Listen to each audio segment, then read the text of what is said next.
Ladies and gentlemen, good evening. Thank you for tuning in once again. Of course, if you're hearing the sound of my voice, that means you are locked to the Eastern Caribbean's powerhouse, Von Radio, and of course you're tuned into On The Mark, straight talk across the Narrows. 2 hours of uninterrupted talk radio on a Wednesday night at 8 p.m. How wonderful it is to have you here. It's been a beautiful day, a beautiful week here in the Federation of St. Kitts and Nevis. There are lots of things to talk about all around the world. Of course, I want to welcome everybody in. I'm Troy Liburd. I will be your host for this evening. I will be with you from now until 10 p.m. The Honorable Mark Brantley, our usual host, he had to be out this evening. The government is having the 25 most remarkable teens. That is something that we do to honor young people across the Federation of St. Kitts and Nevis. And so as a member of the federal parliament, he is over on St. Kitts, being a part of that celebration, being a part of those ceremonies. And of course, somebody has to be here, and that's me tonight, and it's a wonderful time to be here. There have been some big developments around the world, and I'd be happy to talk about some of them tonight and to get your views and opinions on them. Of course, I have my own views and opinions, so we will share and we will talk and we will discuss about all of those things. Of course, as we like to do on this show, we like to welcome in our listeners and our viewers from all around the world. And if you are listening on radio 869 and you want to view us, you can certainly go on over to Facebook or go on over to YouTube and type in Von Radio, and then you can not only listen us, but you can also see the video. So we are also going live on Facebook and we are live on YouTube. So hop on over there and make sure that you are catching the show, not only the voice, but you're catching the visual. I want to welcome in our listeners and viewers from wherever you are, from the far corners of the world, those who are over in places like Taiwan. I think it's early morning over there in Taiwan. Thank you for waking up with us. Coming back a bit closer, those who are in Europe, I think it's the wee hours of the morning. And I love it. We have people who are in England and France and other places in Europe who stay up because you want to be connected to the home front. You want to know what's going on in St. Kitts and Nevis, and certainly On The Mark is a place where you can listen and you can also have that interaction and know what's going on right back here at home in the Federation. So I want to thank all those who are tuning in the wee hours of the morning. I think it's maybe sometime after midnight. So thank you for being here with us. Of course, back here in the Western Hemisphere, those who are tuning in from Canada, have some good friends in Toronto who, I love to hail up you guys every now and again. And of course, down in the United States of America, and what a time it is in the United States of America. Yesterday was election day, and of course, you would have had election for the president and senators and congressmen and congresswomen in various areas, and what an eventful election it was. So all of you listening and viewing from the United States, wherever you are all around the country, East Coast, West Coast, North, South, Northeast, Southwest, wherever you are in the United States, welcome. And of course in the Caribbean, if you're in Cuba, if you're in the US Virgin Islands, the British Virgin Islands, if you're in St. Martin, if you're on St. Eustatius, if you're in the Windward Islands, Dominica, Grenada, St. Lucia, wherever you are, if you're in Barbados, down in Trinidad or in Guyana, we want to welcome all of you. And of course, right here in the Federation of St. Kitts and Nevis, we want to welcome all of you who who are here and you have taken the time out to come and listen to the show. And of course, we want you to call in and to share your views, because this show is what it is because we can have that interaction from you out there in the general public. We like to take your ideas.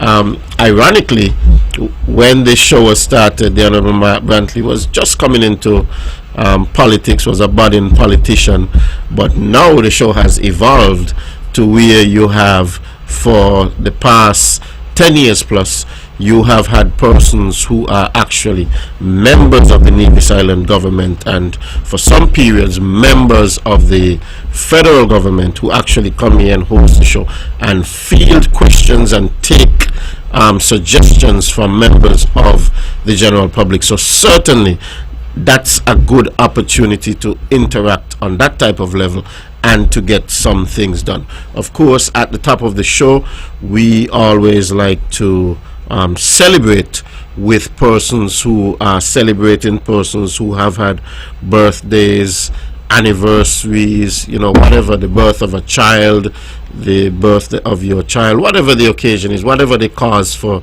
celebration. Graduation, I think we have graduation coming up in another few weeks, and we recently had, we have graduation for the Charleston Secondary School, the Nevis Sixth Form College, and the Gingerland Secondary School coming up in another few weeks. And we recently had graduation for the NISS, Nevis International Secondary School, and that was just a few weeks ago. So it's graduation season for our high schools. So those who are celebrating, certainly I want to congratulate all of you and all of the parents. This is a time where you're really feeling good and feeling proud about what your children have done.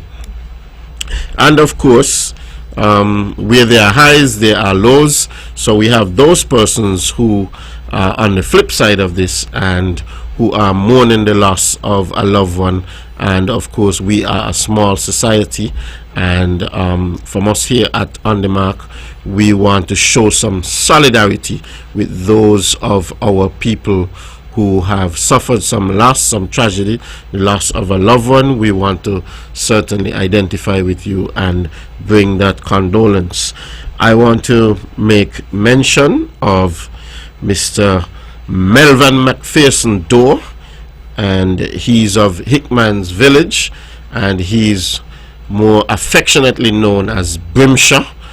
Brimshaw is somebody who would have worked at the Public Works Department, more specifically the government's garage, and for some time we would have seen him driving the school bus and so on. He would have passed away recently, and I want to send condolences out to the entire Dorr family there in Hickman's, of course, to his wife Jocelyn and his sisters and brothers and so on. I want to send condolences, and of course anybody who knows me knows that my mother is Dorr. Her maiden name is Dorr, so I am certainly a part of that Dorr family, and I want to send out condolences to the family of Brimshaw, Melvin McPherson Dorr.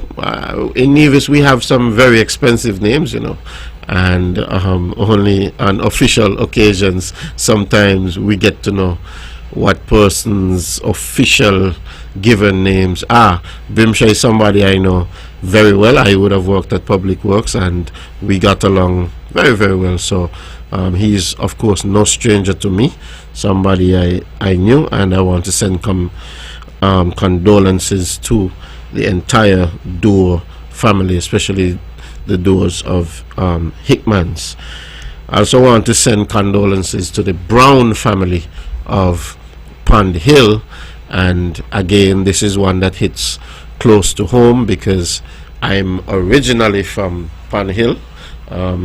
My dad's family is from one side of Pond Hill and my mother's family is from the other side of Pond Hill, right next door to the Browns, and so I want to send out condolences on the passing of Mr. Calvin Brown. And Calvin Brown is somebody I know very well. Of course, those of us from the area would have known him as Nuni, and very popular guy. And certainly, when I heard about his passing, I was very sad hearing about his passing. So I want to send out condolences to the entire family and to the entire Pan Hill community. He was certainly somebody who was a part of the community, well known in the community, well loved in the community. And of course, as I said, Pan Hill is where I would have grown up. I spent my younger years in Pan Hill, so I know him well, and I know the people of Pan Hill very well. And I want to send out my deep condolences to the family of Mr. Calvin Brown from there in Pan Hill. And sometimes the hits just keep on coming. I want to send out condolences to the family of Mr. Hastings Daniel, and this one would have come as a big shocker, I think, to most. I think this would have happened last week Thursday or thereabouts. I was out and about, and I received a message informing me of the passing of Mr. Hastings Daniel. And when I saw the message, I had to do a double take. And this one is particularly sad because Mr. Daniel would have only just buried his wife a few weeks before, and so certainly very sad to see that he would have just buried his wife a few weeks before, and then now we have the passing of Mr. Daniel. Mr. Daniel, we normally call him HR, for those of us from the area. Mr. Daniel is from, well, he's a Coxman. Most people would know the Daniels are associated with Cox, and those who know Hastings knows that Hastings was a real character, somebody who you either love him or you dislike him, but he was somebody with a very strong character. And I want to send out condolences to his son, Reverend Ron, and of course to the entire family, his brothers, Dr. Theodore and Raka, and of course Hensley Daniel, who is also his brother, and the entire Daniel family. Hastings, of course, is somebody well known all around Nevis, and his loss is certainly a big loss, not just for the people of Cox, not just for his family, but for all of the people of Nevis. I got along very well with Hastings. He's somebody who I knew since I was a youngster, somebody who would always come and give a little advice.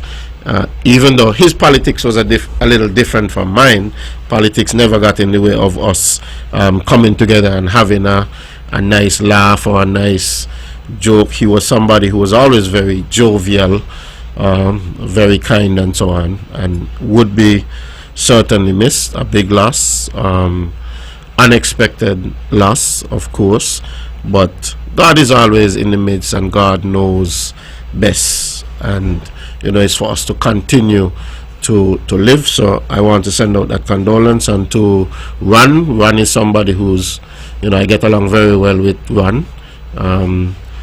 He's a pastor, a very good guy. Him and his family. Ron is always bringing some inspirational words to people. So Ron, I want to tell you, put your trust in God and hold on. Also want to send out condolences to the family of Mr. Edric Stanley. And Edric Stanley, of course, you would know, is a big part of the Van Radio family. He is one of the heavyweights here at Van.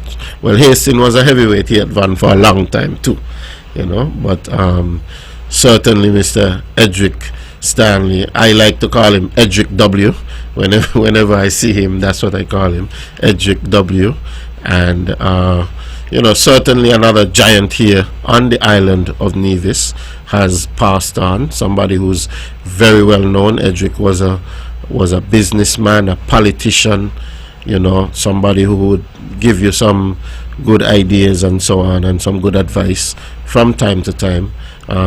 Certainly he will be missed. So condolences to the entire family, to his sons, and to all of his family, and to the Van Radio family, and all those who would you know, miss Mr. Stanley. I know he was very close to everybody who is here at Van Radio. He was intimately involved in our politics here on the island of Nevis, and certainly one of those persons who, you know, you really gotta like him. There's no way you can not like Mr. Edric W. Stanley. So condolences to the family of Mr. Stanley. I also want to, while I'm on that, I want to make mention of the Honorable Asset Michael, and he's from Antigua and Barbuda, and I think this would have come as a shocker to most persons, being that Asset Michael is a young enough guy, just about mid-50s, but you know, Asset Michael was found in his home in what looks like an apparent murder. Of course, we've seen statements from the police commissioner in Antigua and Barbuda that they have launched an investigation into his death. So certainly Asset Michael, for those who are around politics and so on, he would be one of those names that would have been ringing out. At times could have been a controversial figure, and so I want to send, you know, condolences to the people of Antigua, to his constituents and those who were close to him. I would have had the opportunity to meet Asset Michael on a few occasions. You know, very engaging gentleman. We had, you know, a few laughs and good conversation and so on. And I don't know what could have, you know, gotten into somebody to commit such a heinous act, but certainly, you know, who knows the heart of, you know, people. So condolences to the family, friends, to the constituents and so on for Mr. Asset Michael, a well-loved figure in Antigua politics. So ladies and gentlemen, that took quite a while. We are about 17 minutes after the 8 o'clock hour. Of course, you're listening to On The Mark, and I'm your host, Troy Liburd. This evening we're going to have a wonderful time here on the radio. There are quite a lot of things to talk about. I have a few things that I think would be of interest listed here, but of course, you know, this is a call-in show. Whenever the lines are open, I would want persons to call in and to, you know, give their input and put what they want to put on the table. So earlier this week, somebody sent me a picture, and the picture, I think this was from on St. Kitts. There was a live stream or something like that, and somebody sent me a picture of what appeared to be limbs, some fingers and blood and so on. And to my mind, I'm asking, well, what's going on here? Because this is not something that you're accustomed to see. And I'm thinking to myself, well, you know, what craziness is happening now? Only to a few minutes after, get a video, and apparently some young persons over on St. Kitts think that it's a good thing to strap some bottles of BOP, what we call flit, colloquially here in the Federation, strap some bottles of flit to one of those bombs that you would light at Christmas and light it off as a joke. And apparently, in doing this, one young chap would have gotten his finger blown off and some damage to the face. I want to urge our young people to make smart decisions and I mean, leave the science for the scientists. If you want to do some sort of experiment, or if you want to do something for fun, do a little bit of reading about the possible dangers that could be associated with doing things, and let's leave, you know, certain activities. Let's leave things like that for, you know, persons who are professionals. I'm, you know, very sorry about what happened to that young man, and I would hope that we don't have a repeat of that, and we don't have other persons in the federation trying to do the same thing. You know, when I looked at the video and I saw these young men, you know, lighting off that bomb and then running away, and looking at the size of the explosion, you know, the shrapnel, a can of bopper, a can of flit, you know, it's inside a metal can, and when that thing explodes, the metal will explode and move all around, and that could be really dangerous. So I want to urge our young people to stay away from that type of activity. Okay. So what's been happening in the world? Of course, as we are aware, the United States had the elections yesterday and the results went into the wee hours of the morning. Indeed, I'm somebody who consumes a good amount of politics, and I'm often intrigued by US politics. So I was up looking at the politics. I was looking at CNN, MSNBC. I'm more of a Fox guy. I was also looking at Fox, you know, to look at the differences in the analysis and so on, and to see what the results were as they came in.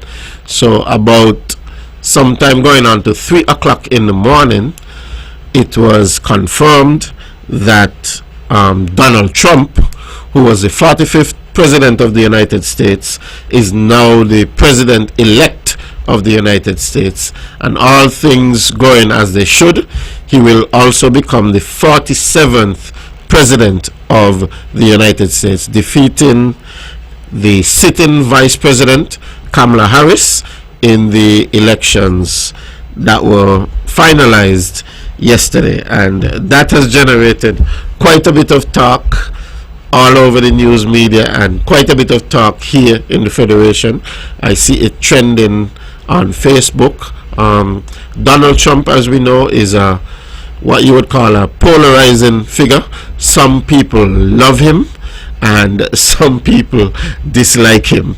You know, he generates that type of emotion on both sides. So there's a lot of love out there for him, and there's a lot of dislike also out there for him. But based on the results, it seems that there is a lot more love than there is dislike for Donald Trump, because he has been returned as the president-elect and will be the 47th president of the United States. Certainly, we can have a bit of discussion about that tonight. I would love to hear the opinions of the general public, you know, on how they feel about Donald Trump returning again as president. I have my own opinions, and I fall more on the like category. I don't know if I go all the way over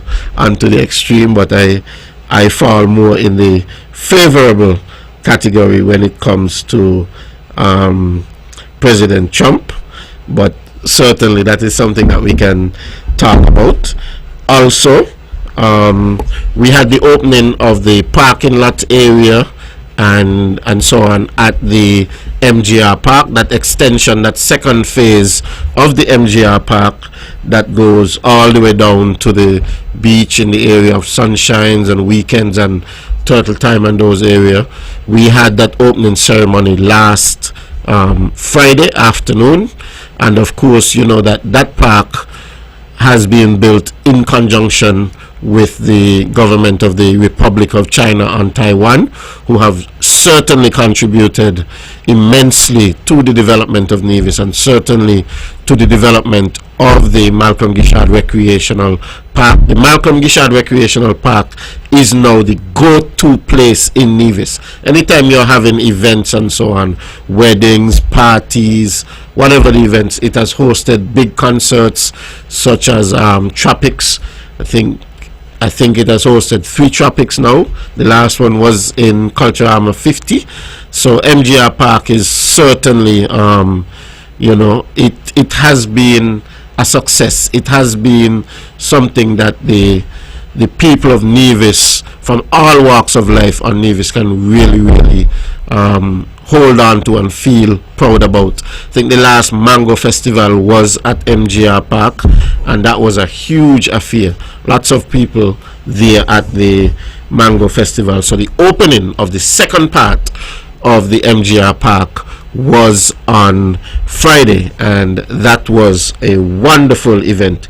We also had the official opening of the newly revamped hot springs at Bath. That's right next to the Bath Hotel, right there by the Bath stream, and we had that opening. Of course, over the last few months, just about a year or so, we would have seen the transformation of that area. And I want to encourage everybody who's on Nevis, if you're in Nevis and you have the opportunity, take a visit to the newly revamped Bath stream. If you're over on St. Kitts and you have reason to be in Nevis, take a visit to the newly revamped Bath stream. If you're over on St. Kitts and you don't really have a reason to come to Nevis, come to Nevis just to come to the Bath stream. You know, the Bath stream was once, and the Bath Hotel was once, the premier tourism spot in the Caribbean. I believe that it was at Bath Hotel that tourism in the Caribbean started, and the Caribbean is now known for tourism, and it was right here in Nevis and right there at Bath that tourism started in the Caribbean. So take a visit, come over and look at what has been done.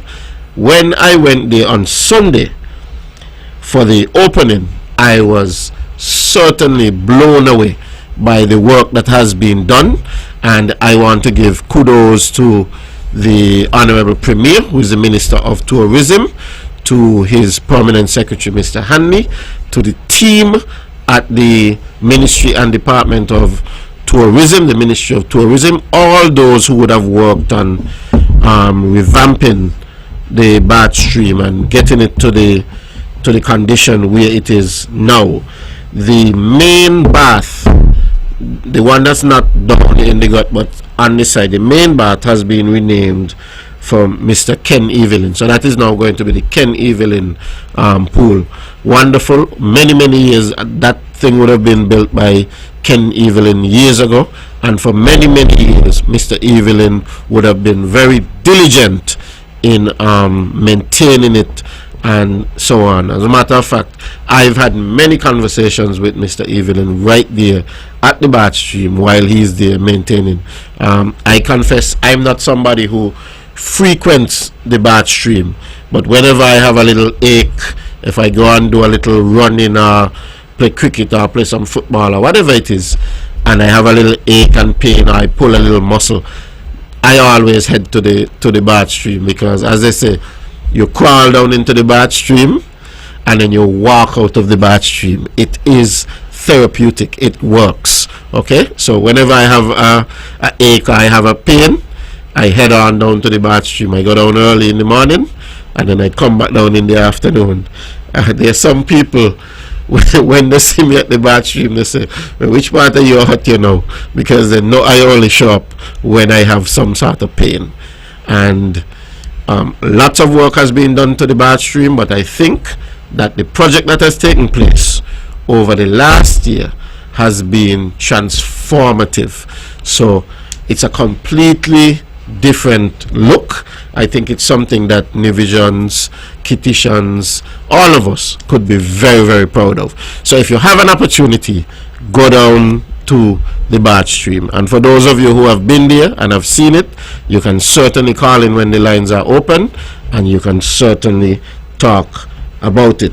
So all of those are topics that we can come back to, but I want to talk a little bit about primary school football just for another few minutes, and then of course I'll open the lines. But I'm the Minister of Sports, and certainly I'm also the Minister of Education, and so this is right in my wheelhouse, being the primary school football. It's primary schools and schools, and it's football, so it is sports.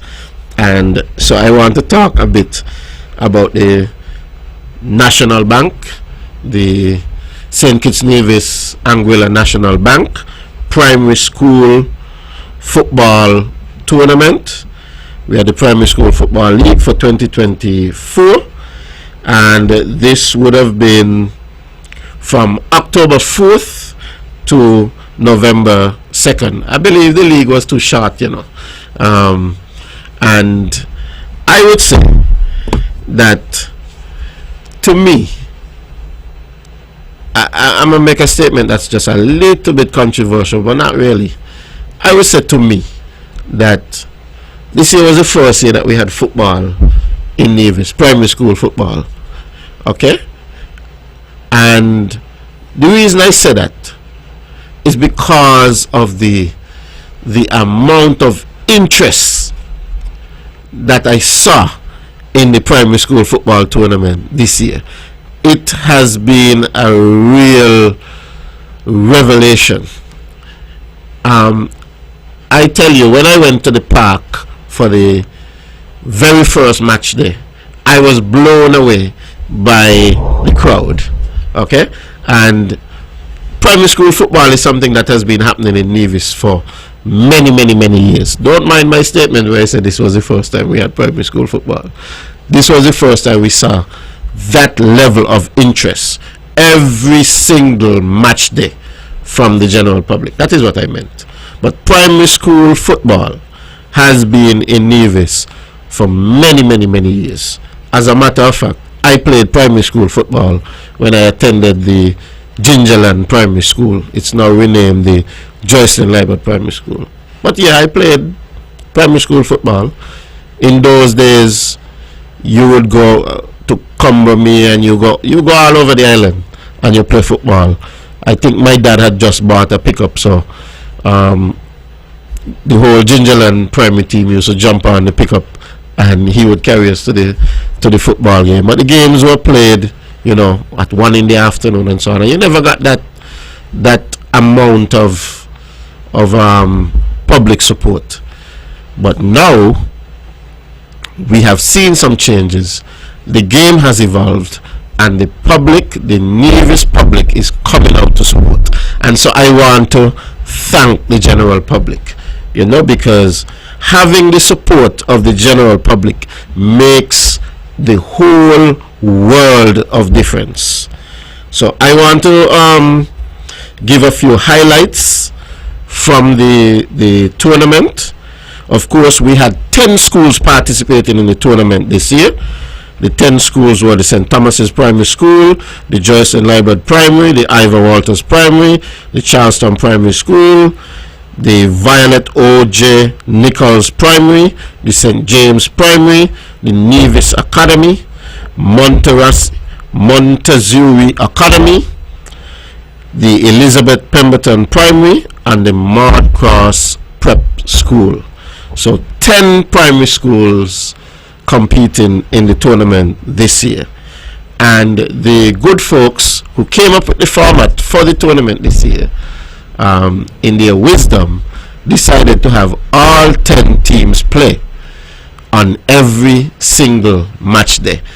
And I thought that was excellent. I thought it was a brilliant idea. And I think the public's reaction and the public coming out and supporting has reinforced that was a wonderful idea. The format for the games were each team 9 versus 9 on the field at one time, and we had a total of 49 games being played. Games were scheduled to be played from 3 p.m. to 5 p.m. at afternoons. So 3 games every afternoon, 3 sets of games, 3 p.m., 4 p.m. and 5 p.m.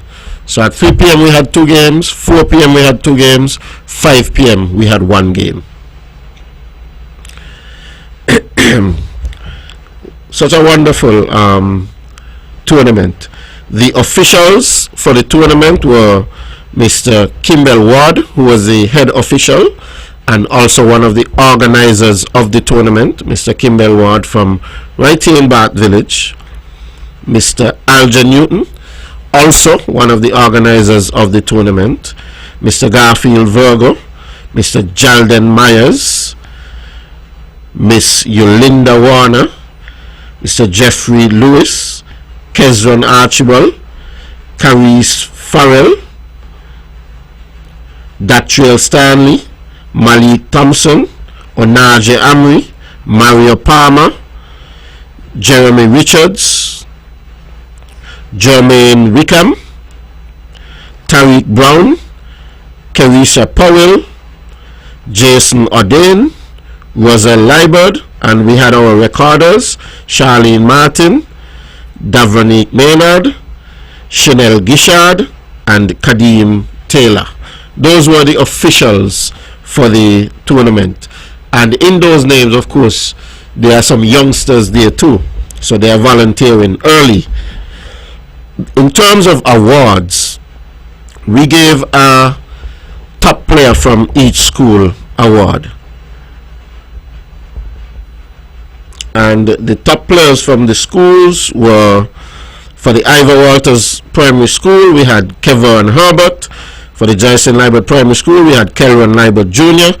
For the Elizabeth Pemberton Primary School, we had Ajani Sadler.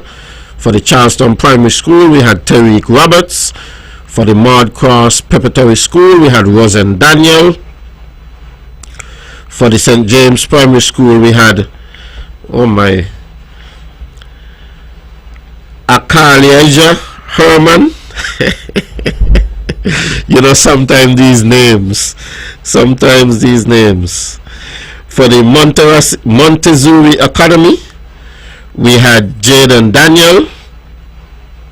For the Nevis Academy, we had Pietro Ferrandi. For the VOJN Primary, we had Jarian Maynard. And for the St. Thomas's Primary, we had Jamari Rollins. Okay? So, at the end of the regular season, we had the Ivor Walters Primary that was at the top of the table for the regular season with 24 points. Charlestown Primary School was second on the table with 22 points. The St. Thomas's Primary was third for the regular season with 20 points. The Joycelyn Liburd Primary was fourth with 15 points. The VOJN Primary fifth with 14 points. The Elizabeth Pemberton Primary sixth with 10 points, tied with the St. James Primary, but they had a better goal difference. So the St. James Primary also had 10 points, but with a little worse goal difference than the EPPS. Then we had the Nevis Academy with 9 points, the Maud Cross Preparatory School with 3 points, and the Montezuri Academy. And the Montezuri Academy, we want to encourage them to keep on coming. They did very well also in the tournament. So then we had the final 4 of the tournament, and in the semi-finals we had the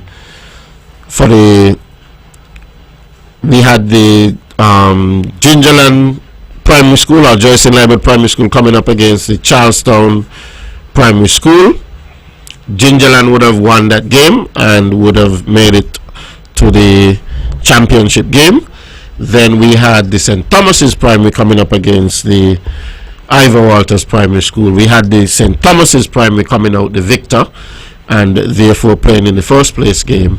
And then we had the Ivor Walters Primary on the finals day coming up against the Charlestown Primary School in the first game, and that game would have ended with the Ivor Walters Primary coming out the victors. I think that game went to penalties, if I'm not mistaken, and the Ivor Walters Primary School would have come out on top.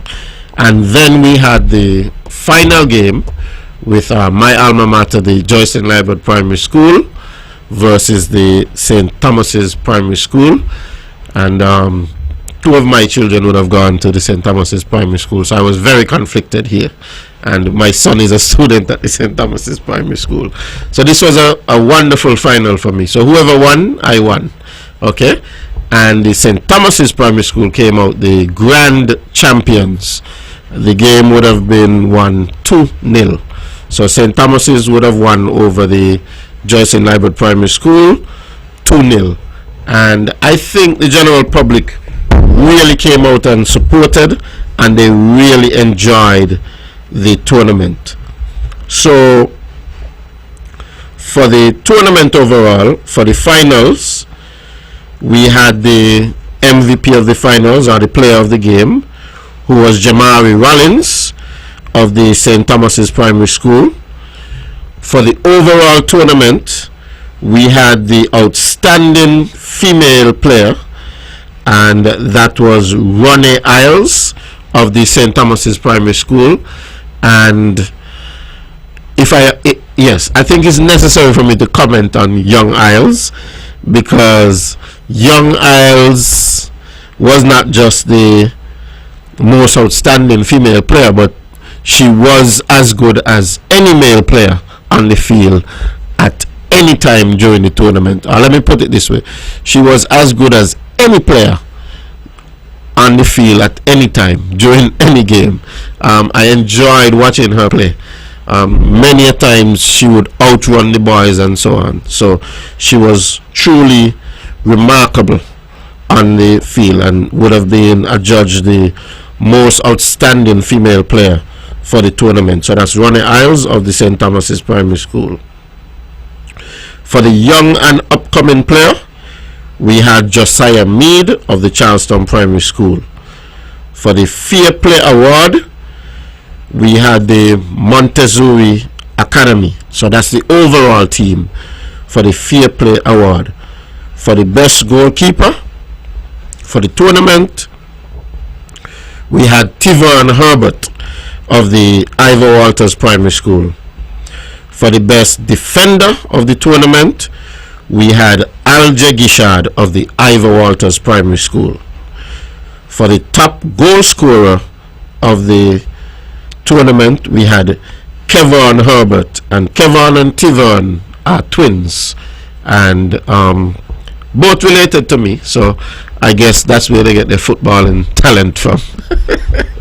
that's the like moment. I think it comes from their mother or their father, but you know, sometimes it's good to try to claim a little bit.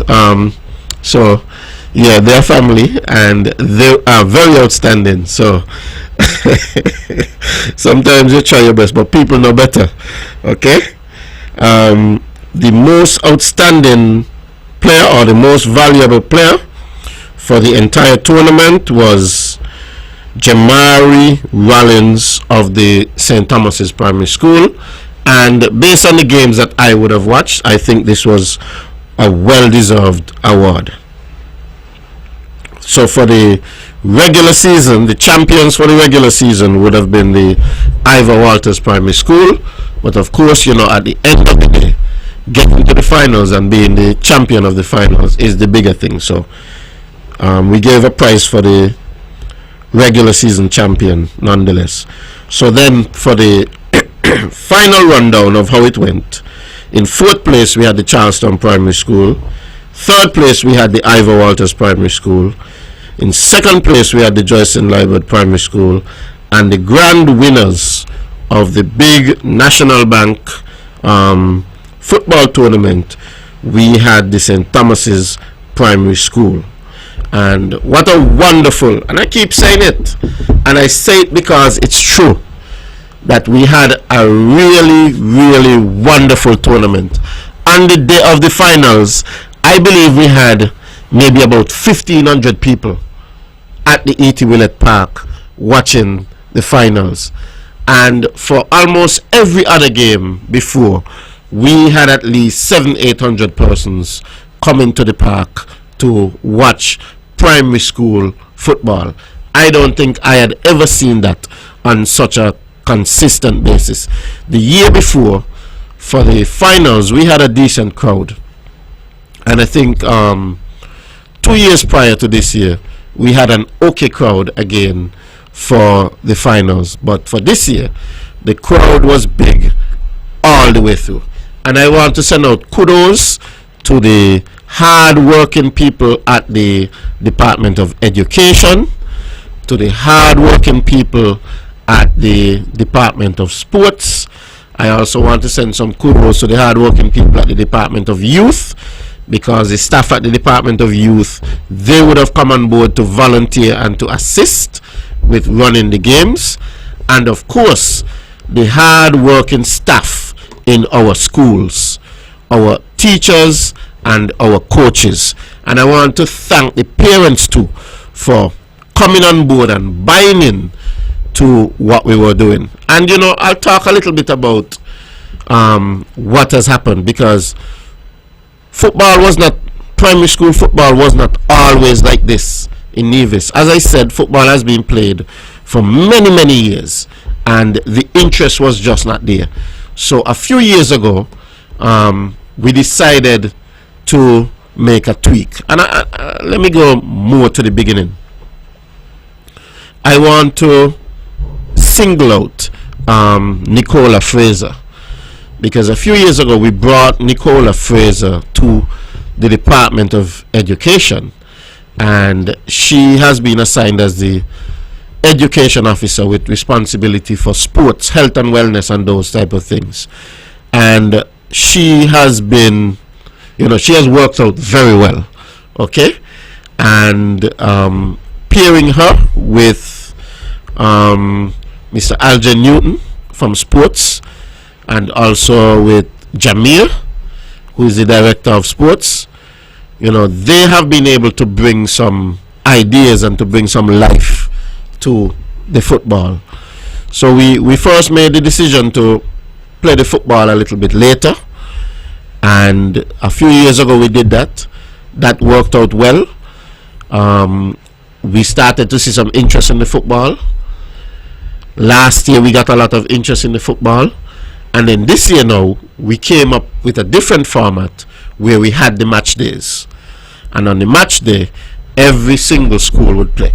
So we had 10 schools, all schools would play every day, and that has made a big difference. And the games are being played after school. And I will say that when the decision was made to do it like that, not everybody wanted to do it. Not everybody was, you know, keen to do it that way, of course. But sometimes when you want to do something that you believe can help, that you believe can add value to the product that you're trying to create, and you're gonna have some naysayers because people don't like change. And so we would have had some naysayers, and I would have, you know, given my support to the team on what the team wanted to do, and I told them to push ahead and forge ahead with what you want to do, and don't worry about the naysayers, because I knew that once we got the type of response that I thought we would get, that everybody would fall in line and everybody would come on board. And you know, it's always good when a plan comes together and things work out the way that you want it to work out. So it worked out. The public has locked into it, and now primary school football has what I would call an inter-primary type feel to it. And a few years ago we were also struggling with a sponsor for primary school football, and so I want to single out the St. Kitts Nevis National Bank for some high praise and some high commendation. And I especially want to speak about Mr. Crossman. I know he might not want me to talk about him, but I want to speak about Mr. Terence Crossman. I would have encountered Terence Crossman for the first time maybe about 10 years ago or so, or maybe about 11 years ago, when I was Minister with responsibility for public works, and we tried to do the water project. At that time, I think he was at the SIDF, and so he was very instrumental in getting some funding for us to do that water project, and we've remained cordial and we get along very well since then.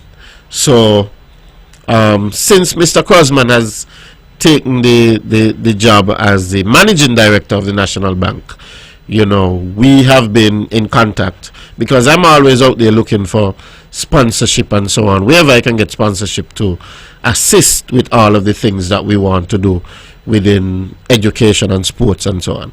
And I remember having a conversation with Mr. Crossman, who at the time was very interested in coming on board with the National Bank for our inter-primary track and field championships. Of course, you know, that is the big thing. And so Mr. Crossman was looking to be a part of inter-primary. And at the time I said to him, I think that was 3 years ago, at the time I said to him, man, I want you to take a look at our football, because we have a plan, we're working on a plan, and I believe in about 3 years our football is going to be big also. And I think he was a little bit skeptical about it. He was a little bit skeptical about doing the football, I must say. But nonetheless, he came on board and he offered to sponsor us and to be a partner with us, to be a partner with education in, you know, various things that we are doing. And I want to thank publicly Mr. Crossman. I want to thank publicly the National Bank for coming on board in a very, very big way. We couldn't do it without National Bank. So 3 years ago I told him that I think the football is going to be big. I told him I think it's going to be big in 3 years, and it's been 3 years and it is now very big. And so I was very happy to see them at the park. As a matter of fact, last Saturday evening, finals night, I had a good conversation with Mr. Crossman, and I reminded him that 3 years ago I told him this football is going to be big and you're going to want to be a part of it. And we had a good joke, and he has given his commitment that the National Bank will be with the primary school football next year and going forward. So primary school football is secure. We have a title sponsor in National Bank. We have the schools who are very interested in it. We have the students who are very interested in it. We have the coaches who are very interested in it.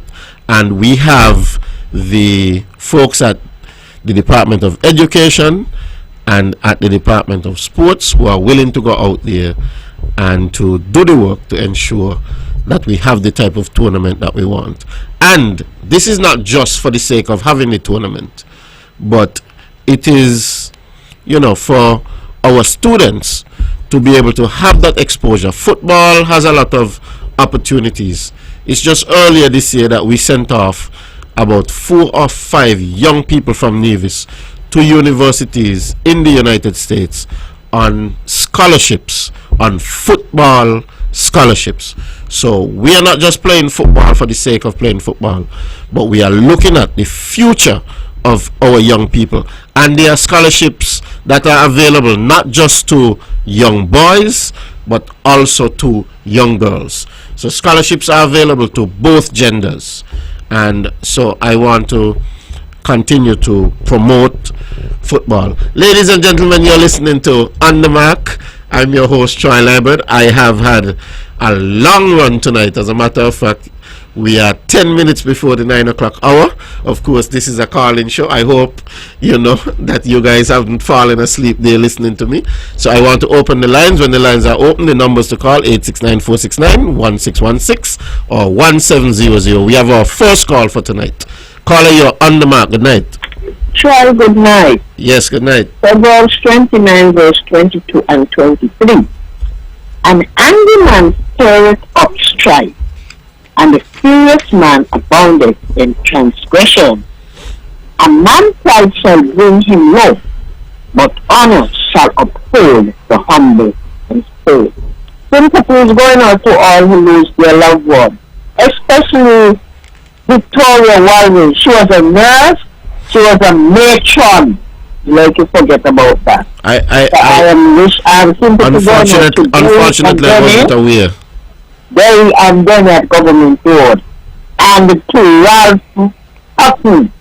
Sympathy is going out to his children. How can I have forgotten Ralph? From Butlers. Yes, I know Ralph very, very well. And his funeral is going to be on Friday. Tomorrow on Thursday. Okay. Yeah. Yes, I will make it a point to be there. I know Ralph very well. I know his children very well. I grew up with them. Certainly, he's somebody who I really know. Okay. Okay, thank you very much for that. Football, last year football, when his grandchildren them in champion, so now they move on and somebody is trying to get it. Yes. I was in nothing, Thomas, when you reach up there. Oh, you know that. You have a good night. Yes, thank you. You have a good night too. And one of them has come back as a volunteer. He was there every single match they assisting us, of course.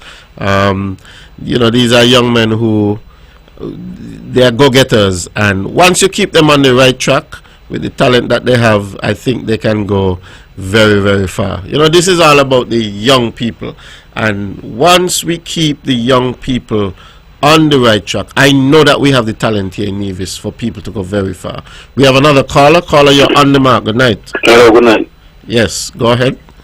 Mr. Industrial statement about sympathy to all who lose a young one, like to adapt that protocol there. Because I might not remember all the names, but I share the grief of all my family with them, because they are my family. And the second thing, I want to congratulate the organizers, but I want to give them a list too. Because every one of those special positions should be named after one of the outstanding players of Navy. Wellsfield, Sheldon, the one who just passed here, the big footballer, Blackett, Jabal, Delroy. Each one of them could have an award, the best defender, the best midfielder, the best name, and then you change the name if you want the next year. The honor the past players who paved the way. Football didn't start today. Remember Macefield. You take the best goalkeeper, Macefield tournament. The best defender, Sheldon, or Jabal. Best midfielder, Delroy, or somebody else. Let's get the picture of them to affiliate with the past history and the heroes. I think they dropped the ball on that point, but it's me criticizing there that we must be able to reflect and say thank you to who paved the way before. Give thanks. Caller, don't go yet. Yeah. You're there, right? Yeah. Yeah. I want to thank you for your comment and for your suggestion. I think it's a wonderful suggestion. I hope that you used to referee football. If I use a referee football. Yes. No. I never used to referee football. when I was coaching and playing in Nevis, I thought you were one of the referees. No. Not at all. You know me? What's that? You know me? I'm not sure if I know you, but what I was going to tell you is to try to get in contact with me offline, off the radio, and some of the. I was a sports commentator in St. Kitts. I had to free St. Kitts. I was the president of the garden, I suppose, for the 50th anniversary, and I used to coach Castle up in Fountain Village. You know? Yeah. So I used to play football in Nevis too. So big up to all the people in Castle and all the. Yeah, I think the idea that you have put forward has merit, and I am one who believe that when persons have contributed and have done well, that we can certainly do well to honor them. So the suggestion that you're making about naming the prize for the best goalkeeper after somebody would have been an outstanding goalkeeper, or the prize for the best defender, and so on. Let's block it just then, perfect good football. I want Jabal calling and say which year that his name is defeated, it's 1-0. I remember that day. So that year that I think it's a wonderful idea, and somebody who has the knowledge of the outstanding players. That is what we would need. We would need somebody who has that knowledge, or a few persons, so that we can have a discussion and see. Jabal is a good man to gain, and I recommend Jabal. Jabal was one of the defenders you see playing for News for a long time, you know. Which you should know all the good players and give thanks. Okay, respect, my brother. You have a good night. Ladies and gentlemen, you're listening to On The Mark. You see, that's what I love about this show. Sometimes people call in and they come and they give some criticism, and the criticism that they give is bang on. And that kind of criticism can, you know, help us to improve the product.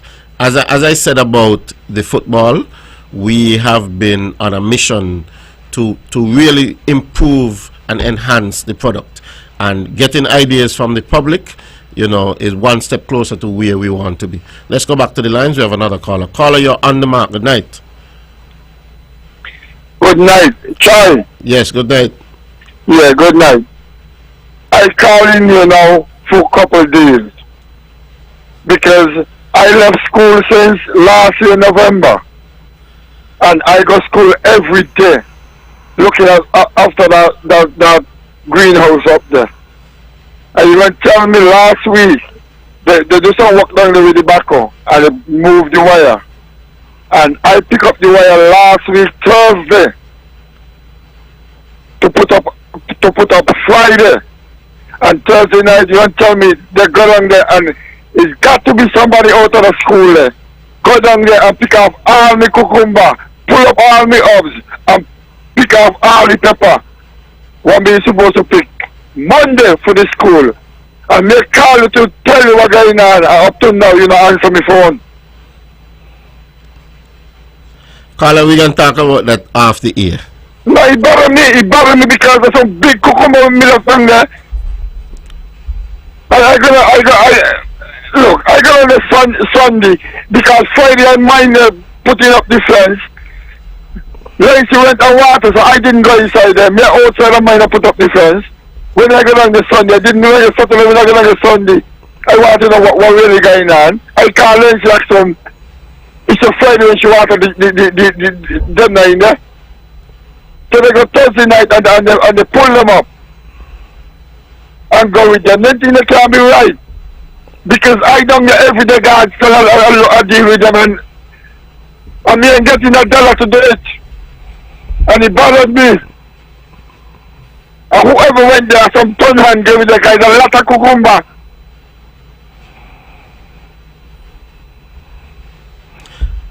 Man. Caller, we can talk off the air. Okay? And it's quite unfortunate. I don't think, of course, that it could be right that anybody could go into a school garden and pillage what is being grown in a school garden for the use of the school and for the use of the children. So, you know, we have some persons in our society who are certainly very unkind and very uncaring, and it's disheartening to hear what that caller just said, that you could have a garden at a school and somebody from within the community or within the area could see the vegetables or the fruits get to the point where they are ready to be harvested, and just go there and harvest everything and use them for their own use, and, you know, basically rob the children who could have gotten the use of that cucumber or whatever it is. And so certainly a disheartening story, and we would have to put things in place to ensure that something like that does not happen again. So certainly I will have some persons from the ministry get in contact with the school, and we will put some things in place to ensure that persons who are out for that type of activity, I mean, I don't know what could drive somebody to want to go to a school, to go into a school garden to say they want to steal stuff. I mean, that is just despicable. And this is me choosing my words nicely because I'm on the radio, okay? And I think that is just atrocious and despicable, that anybody who is a citizen could think to go to a school and to rob the school greenhouse. You know, that is just not a good thing at all. That has put me in a really bad mood. And Carl, I feel your pain, and we will put something in place to make sure that something like that does not happen again at the school. Ladies and gentlemen, you're listening to On The Mark. The lines are open. The numbers to call 869-469-1616, 869-469-1700. I've certainly put a few different topics on the table so far for the night, but certainly if anybody wants to call in and put a different topic on the table, we can do that. I've been talking a bit about the just completed football tournament that we have had here on the island of Nevis, and what a remarkable tournament it was for our young primary school footballers. But at the same time, I want to speak a little bit about the tournament that we have been having for our secondary students, and this is a tournament that is between all of the secondary schools in the federation. So our secondary schools from Nevis go over to St. Kitts and play games, and our counterparts from St. Kitts come over to Nevis and play games. And I want to encourage the general public that the same level or similar level of support that you are giving to our young primary school students, that you come out and give a similar level of support to our high school students on their game days. We have been playing the games at the start of the tournament at the Mondo track, but I believe that there are some plans in the works to shift a few of the games to the E.T. Willett Park, where they are closer to town. So I would want to encourage members from the general public, same way you get off from work and you come to the park and you watch some good primary school football.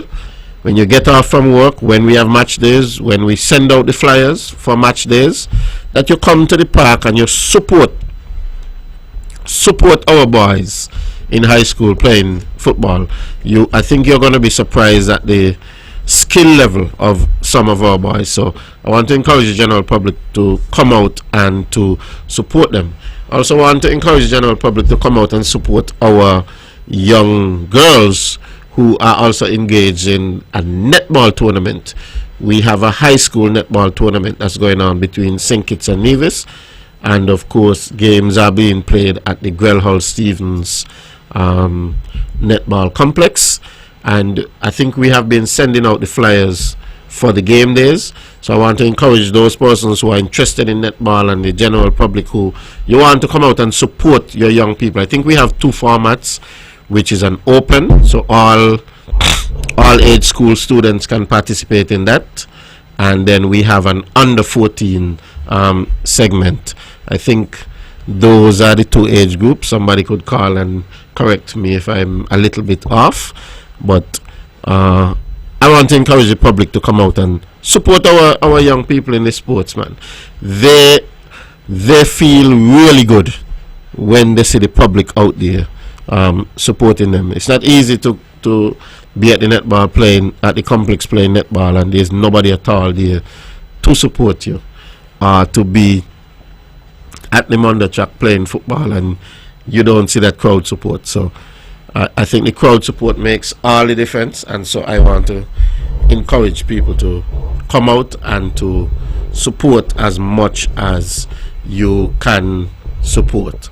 So that's our high school boys playing in the St. Kitts Nevis, the national tournament for high schools, and our girls, high school girls, of course, playing in that tournament for high school girls. Staying on sports, because we have quite a lot going on in school sports. We have been trying to revive our netball in our primary schools, and again, we have some good persons working in sports and working in education, and the format that we came up with this year was to not do a tournament, because we realized that, let me put it this way, let me not include myself when I'm talking about this. The people at sports, the technical people at sports who have the know-how, they realize that it's important to develop technical skills. So they have come up with a format for netball, where our students are now coming to the netball complex at afternoons, I think on Wednesday afternoon and Friday, if I'm not mistaken. It's 2 days per week though, and they're having skills training and development. And out of this now, we are going to have a tournament. So we're developing the skills, and then after that skills development, then we are going to take the students into a tournament. So we're really doing a lot to try to revive sports. I know over the years, traditionally, we have put a lot into track and field, but we are now trying to develop other sports. We're trying to put a lot more emphasis on football, on netball, on cricket, and on other sports. And swimming also is very big. Right now we have a team that I think it's in the Windward Islands taking part in a swimming tournament there, OECSR Caribbean wide swimming tournament. The team is a federal team, but a good bit of the swimmers on that team are from the island of Nevis. So swimming has also been on the rise, and we're doing all that we can to support swimming. Basketball also is on the rise, and I think most people would be aware that we had one youngster from here in Nevis. The name is eluding me right now, but one youngster went off to university on a basketball scholarship, and we are also working because we realize we have talent and we have people who have varying interests. Some persons interested in football, some in track and field, some in different sports, and we want to support them as much as possible. So we realize we have some basketball talent also. We have some persons who are tall, maybe not that suitable for football or something, but they love basketball and they can play, and there are opportunities that are out there for them. And how do we help them? How do we put them in a position so that they can best maximize that talent that they have, or that God-given blessing of height or ball handling skill, or whatever the case may be? We are trying to see where we can work with them. So I would have had a meeting just earlier this week with some folks who are interested in basketball and who are working to sort of advance our young people in basketball. So lots of things are happening when it comes to sports and so on. And of course, as I said, we are trying to diversify. So it's not just track and field now, but it's track and field, it's football, it's basketball, it's netball, it's swimming, and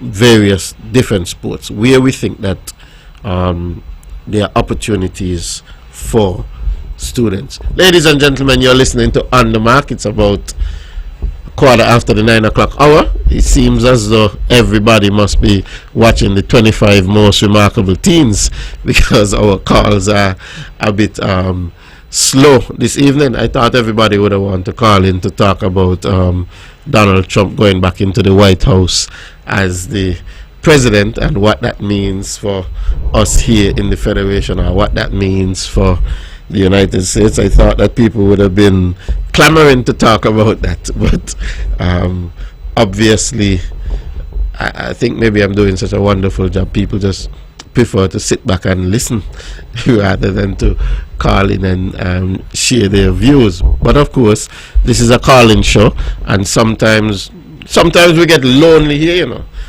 if you're by yourself and nobody wants to call you. So sometimes we get a little bit lonely. People like me who are politicians, we come and we prepare and we can talk all night from one topic to the next, but we love to interact with the public. You see, I love it because we've got another call. Caller, you're on the mark. Good night. Yes, sir. Good night. Yes, good night. The football in need is dead, you know, Charles. Football in need is dead. No adults, nobody play football in need is what's going on. But why would you say it's dead and we just had such a wonderful It's primary school, that's all I deal with. primary school tournament? When they go to high school, the same thing, when they get nothing there for football. They're looking forward for when they come big play football. No, but you see, we are building something. Man, that built too long, man. No, but China wall now. But I can talk about what has happened in the past. Try a long time primary school, no football, no care need this for years. Yes, but what I'm saying to you is that I can't talk about what has happened in the past. I can only talk about what we are trying to do now. Not tell me you can't part I'm a 2 million for now. Yes, but I was not Minister of Sports. Huh? I'm Minister of Sports now. And now I'm working on reviving the football.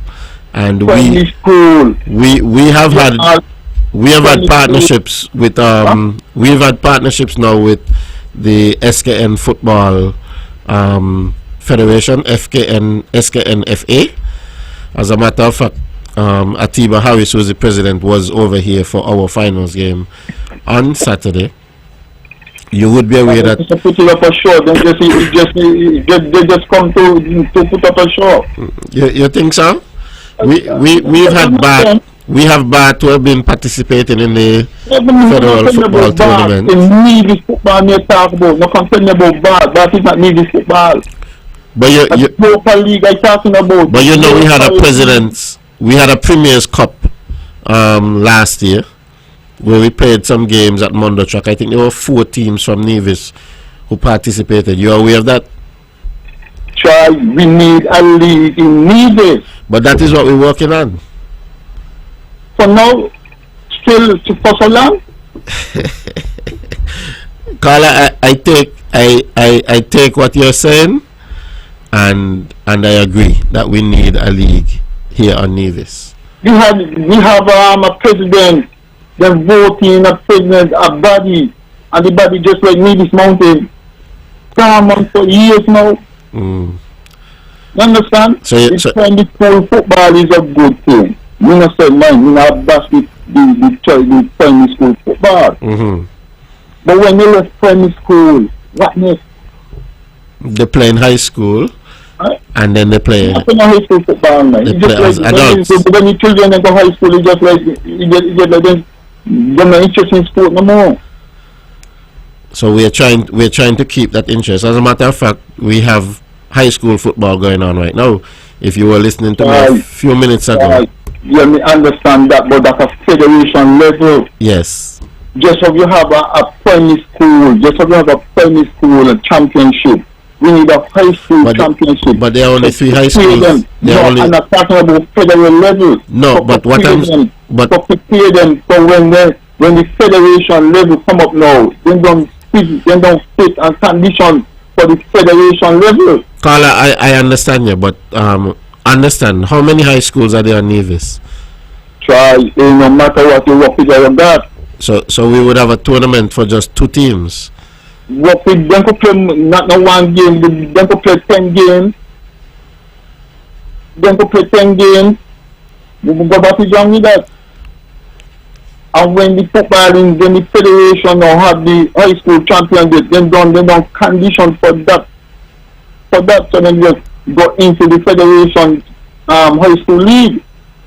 And when they left high school, when let's say 16 and check it out, they have under 15 and under 16 national level and 19 national. They don't condition for that. The more football you play, the more experience you gather. I agree with you on that. You understand? Yes, I agree with you. You have your clubs and then you need it.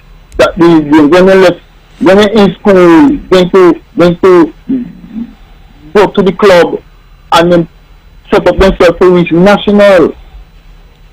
I agree with you. Carla, you're a member of the Nevis Football Association? No, I'm not a member. Okay.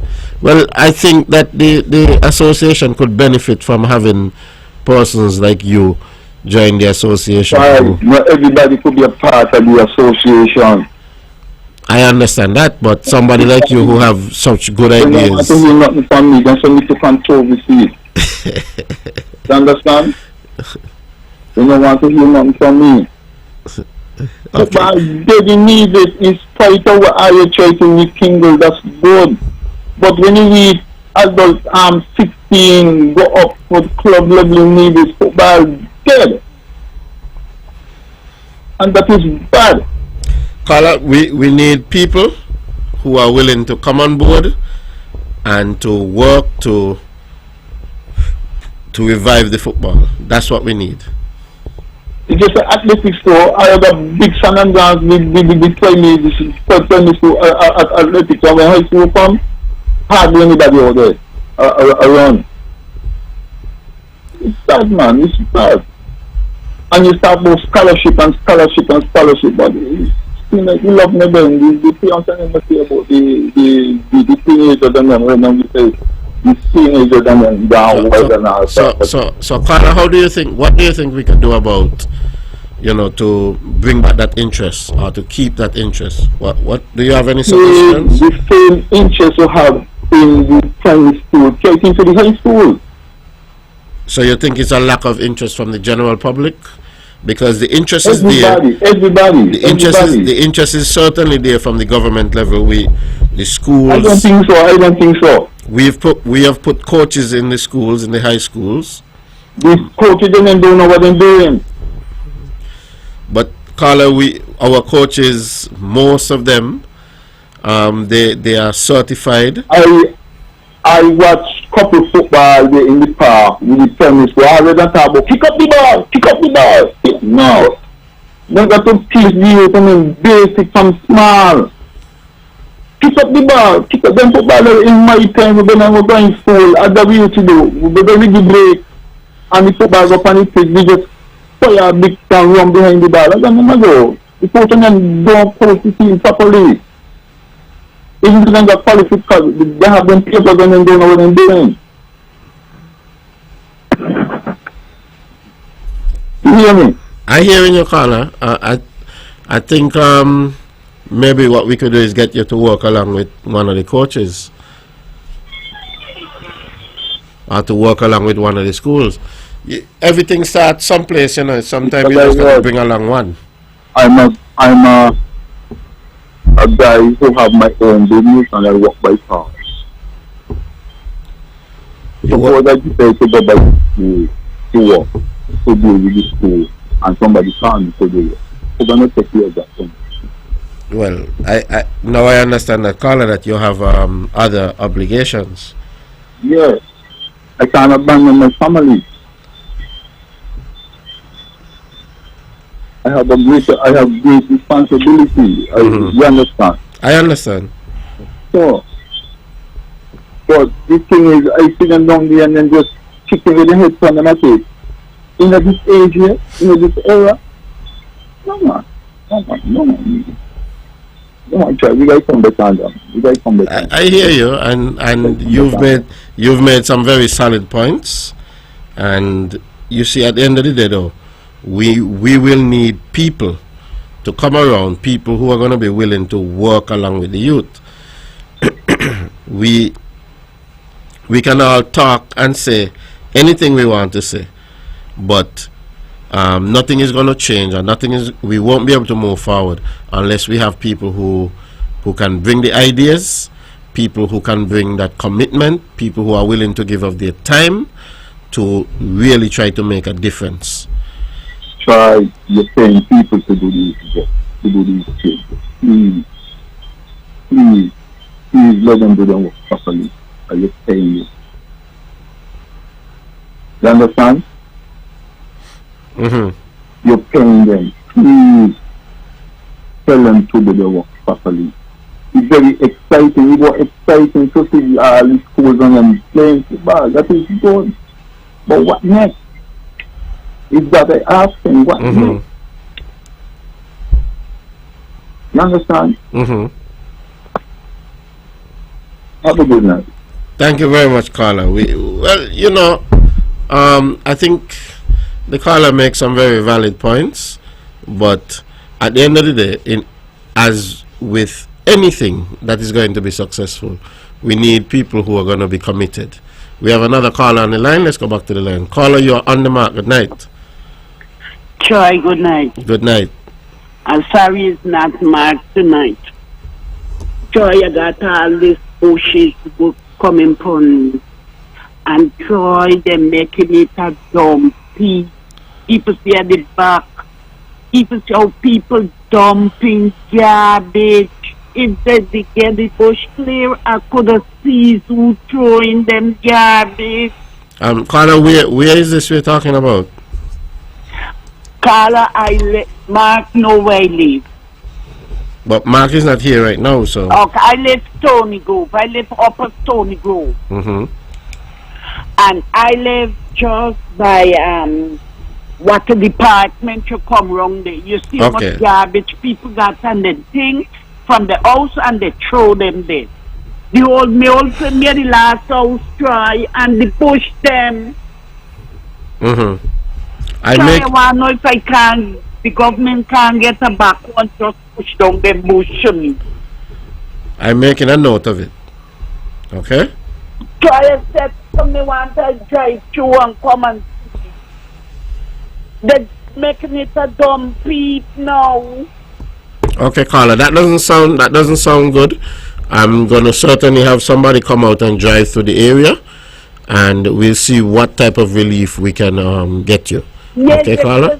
Said to cut down the bush, you can able to see. Okay, caller. The bush just so big near the last house, and the bush so big I can't see nothing no more. Okay, caller. So I've made a note of it, and we'll have somebody come through and have a look for you. Okay? Okay, Carl. All right.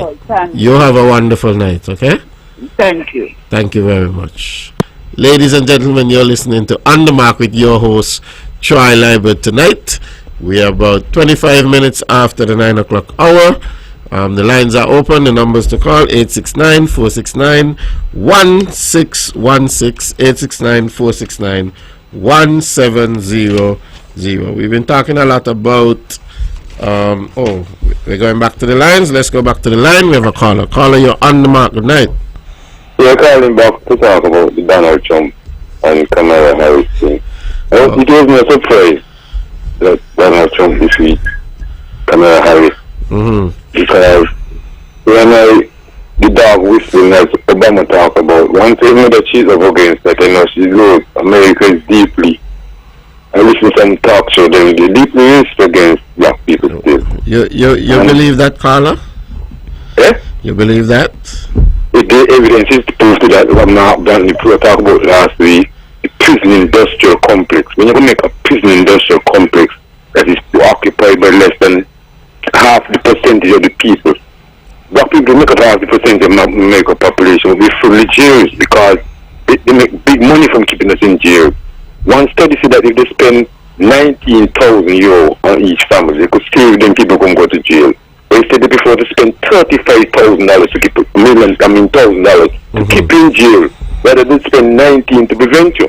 So then black people becoming a human marketplace again, like slavery. And America, I am calling on the global north to change the racist attitude and come back to the family of mankind. This attitude that superpower and all you to dictate and dominate, we have to stand up against that because we can left a generation suffering. But don't matter what the cost, we need our dignity to be respected. And the global north is not doing that. So, yeah. I would ask, what do you think is the reason why, okay, black people are a small percentage of the population, but form a larger percentage of persons in the prisons and so on? Because America is systemically racist. What do you think explains that? Racist. You hear those words describing them, I think even one of them was given a report, the Secretary of State, about the U.S. military. And it's one of the biggest problems they have now. It's with the racism in the U.S. military. And they say Colin Powell make a statement 15 years ago, say, it was very accommodating. But now it's different. Because it was on need. America has to change. So, it must, because bigger in the Caribbean is feeling it when she remain in the region. so you think most of the Jamaica, what's up Haiti, what's up Puerto Rico, what it is there because all of these. so The foreign policy is bloody. so We you can't think run from that. you think most of the persons in the prisons wrongfully accused, or is it that you think that they are Which is about persons? systemic, with a system which Yeah. has been set up, you're being deprived of a regular life, and so you're forced to go to do other things. You're forced. They're being deprived. One survey said that in 10 years' time, blacks will earn less than 1% of the money in America. Just go and look at the survey. And why do you It's systemic. why do you think that is so? Because it's systemic. Do you think that black people are? That's the reason we keep drawing from the poor all the time. We can't run from that. So you think that we are exposed to less opportunities than other races? Of course, it is systemic. You don't know that. It is I'm just asking. I have my own views on this, but I'm just asking to get what your view is. Yes, it's systemic. America is systemically racist and the global north. And I would like to repeat the statement by Billy Miller of Barbados before go. Somebody wrote it in 1998. She said the global north has no moral authority to dictate to us anything. And I one thing I must look out about this financial thing. When who was the slavery money? They talk about illegal money and money, dirty money. When slavery money get clean. That is the kind of thing that they pour in us. Oh, bad money. But when slavery money get clean, they say they ain't paying the reparation. They're keeping all this slave money and still telling us, oh, you have dirty money. We gotta watch the dirty money. Man, it is frustrating to hear this dictatorship, systemic dictatorship from the global north. And it's time for us to start with 400 years now we on this plantation in St. Kitts. 400 years we on this plantation in Nevis. And it's time for us to stand up and assert our dignity as a people. You stand. Thank you very much, Carla. Ladies and gentlemen, you're listening to On The Mark. It's always good to take in different views, and so on. And you know what I like about living in what you call a free society? No one rule or no one set of ideas can dominate everybody. I cannot, because I have a specific position, tell everybody else how to think or what to think, or tell everybody that my view is the correct view and everybody should adopt my view. That's the beauty about living in a society where you have the freedom to express yourself and the freedom to talk and so on. We have another caller on the line. Let's go back to the line. Caller, you're on the mark. Good night. Yeah, Charlie. Yes, caller. Yeah, let me ask you something. You're talking about America election. If he got the man, I don't remember what his name, the richest man in the world, what they say. What paying about 2 weeks and a half, he paying $1 million every day to the people who have voted for Trump. Let me them thing this year, and they came to court. What they call the man, the man of the area carry him to court, and the judge and I refused to bring in the man guilty, so you got to go to some other court, some higher court. Them thing that is right. Caller, you should be careful where you consume your media from. The gentleman was not paying anybody to vote. The gentleman had a lottery, and persons. No. They're telling me to a lottery. You have to go and register. Persons in the swing country, in the swing. No, persons had to sign up as part of a particular movement, and they were entered for a raffle. Okay, and if your name come out of the raffle, you won. Listen. They got a raffle every day, but you must sign up every day. Yes. You win $1 million in all the swing state. But at no point in time did they tell you who to vote for. The raffle is for a particular thing, but you see, we have to be. No, I don't try to twist it. We have to be very careful when we speak. No, I don't try to switch it. And them are just listening. I never just listen. No, you're listening to the wrong media. So, oh, saying the wrong media. Yes. Oh, okay. All right. Yes, be careful. Okay. Be careful what you consume. Don't let people give you their own opinion and call it news. Oh, so all of us saying that's all right then. I am not saying that anybody is telling a lie. What I'm saying is be careful when you're consuming the media, because sometimes people giving you their opinion rather than just reporting the news. Not the man talking. The man said it is illegal. The case went to the courts, and the judge presided over what was happening. It is a case that I have followed. My view is different to yours.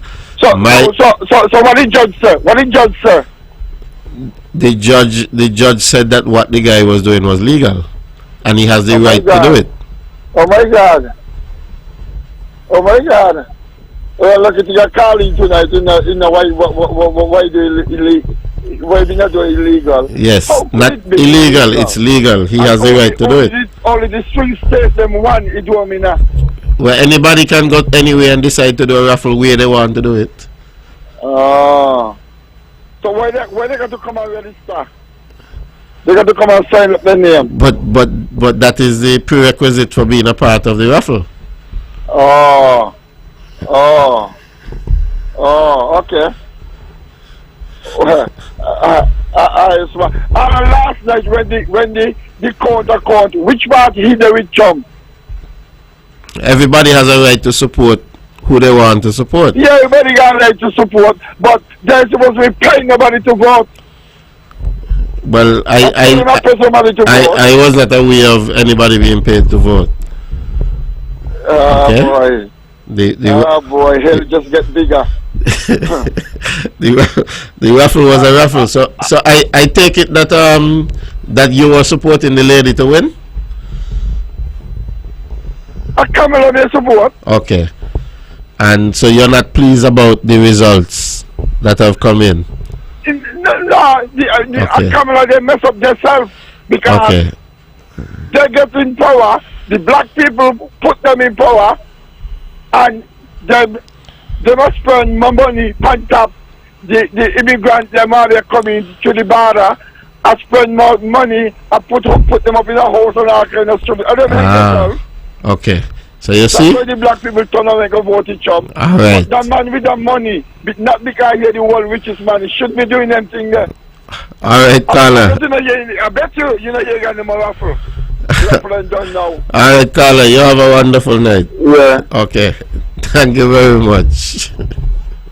Ladies and gentlemen, you're listening to On The Mark. You know, it's very curious. And Donald Trump has now been returned as the president-elect of the United States. And Donald Trump, I see as somebody who is very brash. He's somebody who, in his life, has made a lot of money. He's a businessman. And he came into politics with a type of demeanor that you don't normally see in politics, where he says whatever is on his mind. He's very off the cuff. He's not somebody who, you know, would think a lot about saying something and worry too much about offending people or worry too much about being politically correct. He tell it how he see it and he talk it how he feels. Some people like that. Some other people don't like that. And he was in the election and he won in spite of being very brash and so on. I mean, he would have run, he would have had a term, he would have lost the election. Lots of things have happened to Donald Trump since then. He has been taken to court, he has been convicted, he has multiple trials that were on his head, and I think he lost a case where he was supposed to pay some hundreds of millions of dollars. I think any other person would have already said, you know, I can't take on this, I'm giving up.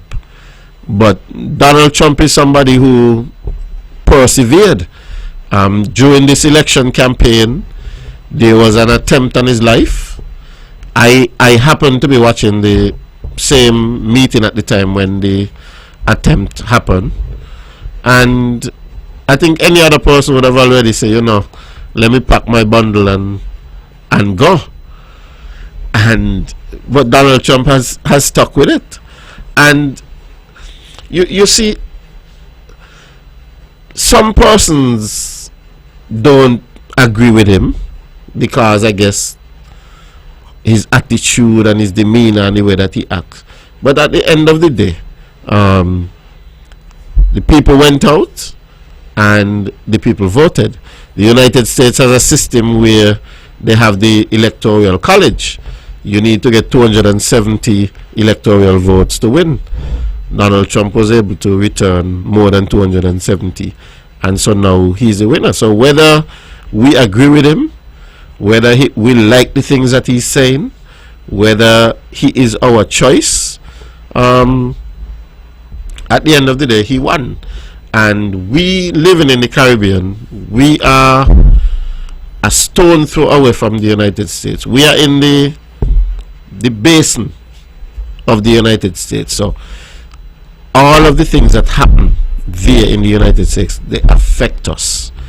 If the price of oil is high in the US, it's going to affect us here. If the price of food goes up, it's going to affect us here, because most of our food come from the US. If building materials, if the price of building material go up, the price of plywood and 2x4 and 2x6 and nails and steel and those things, if the price goes up, it's going to affect us here. And so we have a stake in what happens there. And lots of persons have expressed differing opinions. I am one who believes that we can all coexist in spite of having different opinions. I am one who, as a matter of fact, I welcome different opinions. Oftentimes when I'm doing things, I have an idea to do something, there are people who I would bounce the idea off of to see, you know, what criticism they can give me, to see if they think, okay, this is a good idea, or to see if it can be tweaked. I am not somebody who believes that I know everything, and once I say I'm going to do something, then, you know, however I envision it in my head, that is the way that it's going to go. I'm always open to criticism. I'm always open to hearing another opinion. I'm always open to looking at something in a different way. And I think this is what makes democracy, this is what makes an open society, this is what makes a free society such an interesting thing, such a beautiful thing, where it's not totalitarian, where one regime decides this is the only way to do something and everybody else must fall in line and everybody else must do it the way that we say that it has to be done. We have to be open to different ideas. I mean, even in running Nevis, we have to be open to ideas. At the end of the day, I think the census said there are 13,000, a little bit over 13,000 of us here. And the 13,000 of us, we have to coexist together. And so it can't be that one person is going to dictate how everything is going to go. No, never that. It's always going to be that the will of the people is the you know, the will of God. So for us, every few years, we have to come back to the people to get a fresh mandate. And if the people decide, well, we don't want to give you that mandate, we want to give somebody else that mandate, then so be it. And that is the way that it has to be. That is the way that the system is, and that is the best way for us to work. It can't be that somebody like me wants to hold on to power all the time, or somebody like me wants to decide that, well, I have all of the right ideas, and so I alone or me alone should run everything. No, it should never be that. It should never be that way. And that is one of the reasons I love being in, you know, the government that I'm in, because we recognize this. We recognize that we have to be open to other people's ideas and to other ideas. We have to be open to young people growing up that have new ideas that we never thought of. We have to be open to that. The caller who just called in spoke about Elon Musk. Elon Musk grew up in South Africa. Elon Musk is now the wealthiest person in the world. He's valued at over $200 billion. And for those who don't know what $1 billion is, $1 billion, $1 billion is 1,000 million dollars. Okay, it's not a little bit of money. 1 billion is 1,000 million. Okay, so you got a million and you got it 1,000 times. That is 1 billion, and he is valued at over 200 billion, and he's coming from South Africa. Okay, coming from South Africa, went to Canada as a student, came to the United States as a college student, and now has over 200 billion net worth. I mean, that has to be the American dream. That, I mean, you came basically empty-handed with nothing. He didn't come from any rich place. He started a few small companies, sold those, started some more companies, sold those, started some more companies, was a part of Tesla, ended up buying over a lot of Tesla, and, you know, continued. So, and this is somebody who a lot of people would say is a nerd or a geek or a weird person, but he used his intelligence.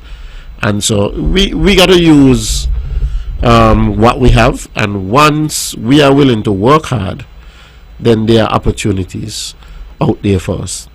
I love how we do it here in Nevis, where once people are willing to go out and work hard, that there are opportunities. And the foundation that you get here in Nevis, you can go anywhere in the world and work hard and do what you want to do. Elon Musk came from South Africa, sorry. Somebody could come from Nevis and end up somewhere out there in the world and become the next big entrepreneur.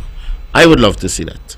Okay, I would love to see that. And I think that on Nevis you get the right type of education, the right type of grounding, and the right type of temperament. Ladies and gentlemen, we are 10 minutes before the 10 o'clock hour, so if anybody is going to call in, now is the time. I want to talk a bit more about the opening of the Bath Springs, because I did mention it at the top of the show, but I think it's very important to talk about it again, because going there on Sunday, I don't think I can say it enough how impressed I was with the work that has been done there at the Bath Springs. I'm very, very pleased by the work that has been done there. And we here in Nevis and in the Federation, we shouldn't sell ourselves short, because we have a lot that we can be very, very proud about. And the Bath Spring and the Bath Stream is something that we can be proud about. It's not everywhere in the world that you can go that you have something like the Bath Stream that is a therapeutic bath with, you know, the ability to heal. And anybody who said that's not true, I challenge them, because I have tested it for myself. Whenever I have some sports injury or some back pain or some muscle pain, I go down into the Bath Stream. There are times when I barely could walk to get into the Bath Stream, and I go there and I stay in the bath for a few minutes, stretch out my muscle and so on, and then I'm walking, coming out of the Bath Stream like everything is okay. I go back in the afternoon. You know, when the pain comes back, I go back in the afternoon, and then I walk out and by the next morning I'm good. So the batch stream is definitely good. So I think the batch stream is something that we can all hold on to and feel good about, and I'm very happy to see that, you know, it has been fixed up in the way that it has been fixed up. And Bath Hotel, right next to it, historic Bath Hotel, was built to take advantage of the very stream. Bath Hotel was built in 1778 by a gentleman by the name of Mr. Huggins. And if in 1778 Mr. Huggins could see that here is something that we have that is a wonder, that is a marvel, and he could see, hey, I can take advantage of that in 1778, okay? And that's 200 and something years ago. And the spring itself was being used, I'm told, for over 400 years. And if he could see that then we can certainly see that to capitalize on it. Now, we have a caller on the line. Let's go back to the line. Caller, you're on the mark. Good night. Hi, good night, Mr. Lolo. How are you doing? I'm wonderful. I'm very glad that you are. I want to share a concern that I have as a concerned citizen. Sure. There is a practice that we have around here, especially in Nevis, that I think is quite detrimental to us, and is that, primarily speaking, and it's not just Nevis, we see it all over, but the challenge is that people completely depend upon the government to provide us their water. I think, in my view, sir, that it is very careless, extremely careless for individuals to depend on a household to depend exclusively upon the government to supply all of their water needs. We cannot, we know no living organism can live without water. But yet, if things were to go back, whatever, like all these walls are building up and expanding and everything else, and as Mr. Branty made mention some time ago, and rightly so, that if these walls, they can easily affect us. Well, Trump is back, so the wars will stop now. Trump is not God, sir. Trump is not God. That was a light moment, man. You didn't listen to Trump's speech where he said he's gonna stop the wars. It's on hope, huh? But the thing, sir. I think it is careless. We would have the only water source is what the government provide. Can you imagine if there is no fuel to run the generators, which cannot run the pump, and then there is no running water? What do you do? Carla, I think there are many persons on Nevis who have private homes, and they have cisterns in their private homes. Some years back, I think a part of the planning legislation a part of it is that if you have a home over a certain size, that it is mandatory that you have a catchment. It's mandatory that you have either a cistern or a tank or something, but you have some sort of water catchment on it. So the planning laws of Nevis have accounted for just what you're saying there. So I think that the points that you're making are certainly very valid points, that anything can happen. We can have a hurricane, and the hurricane can be very detrimental to our electricity system, and it can damage electricity, and water could be out. Even though I think that our water system on Nevis is very resilient. Most of the pipes are underground. At most of the major pumping stations, we have backup generators that can come into play if there is no electricity. you still can't plan for every contingency. So I think that you are 100% correct when you say that we should have other things in place, and the planning laws do take that into consideration.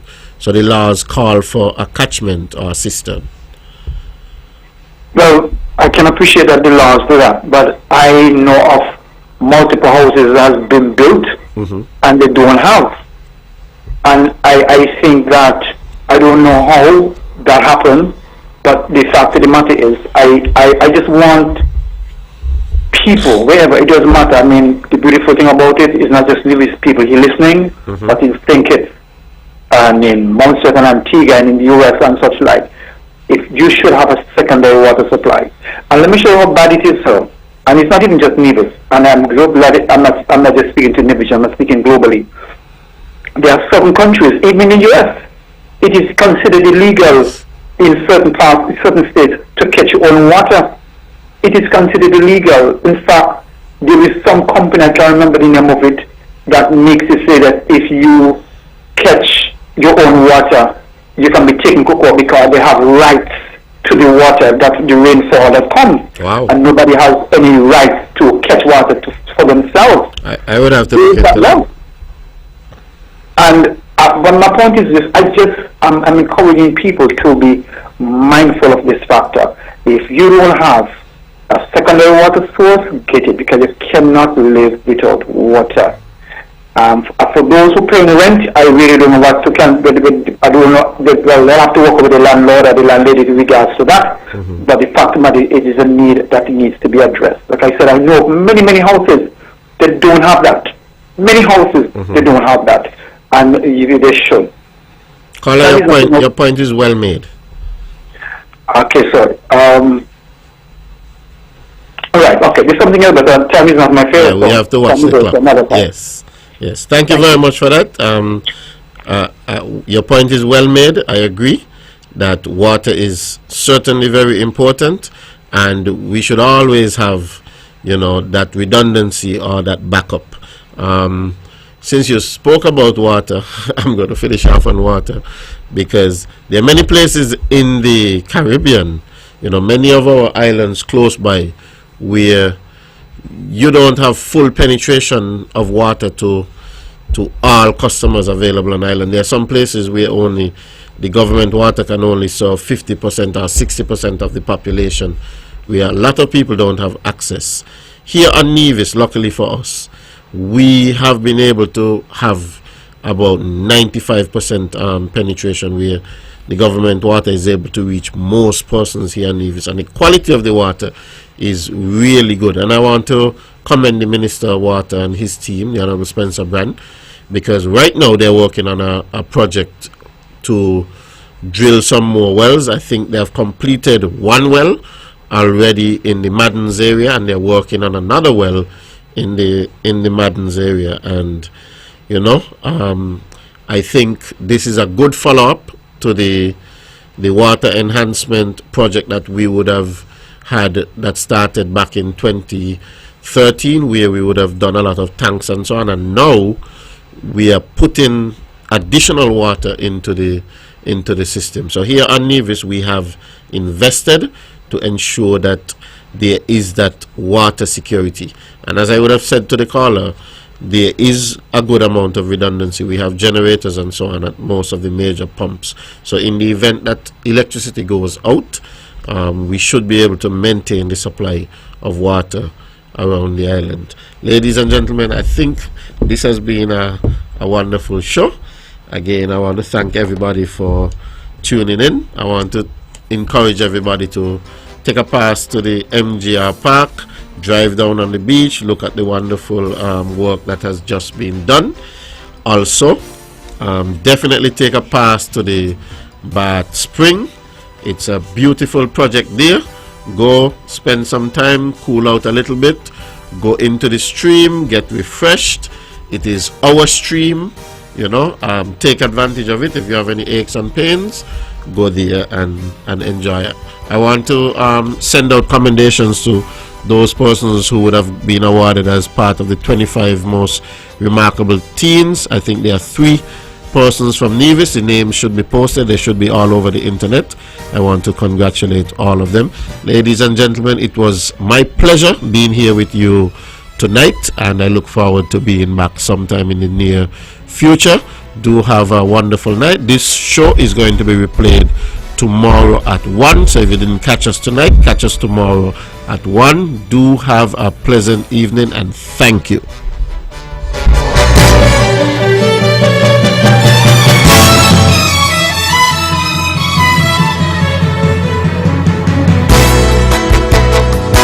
The views and opinions expressed on the preceding program were solely those of the participants and do not necessarily reflect the views of the Nevis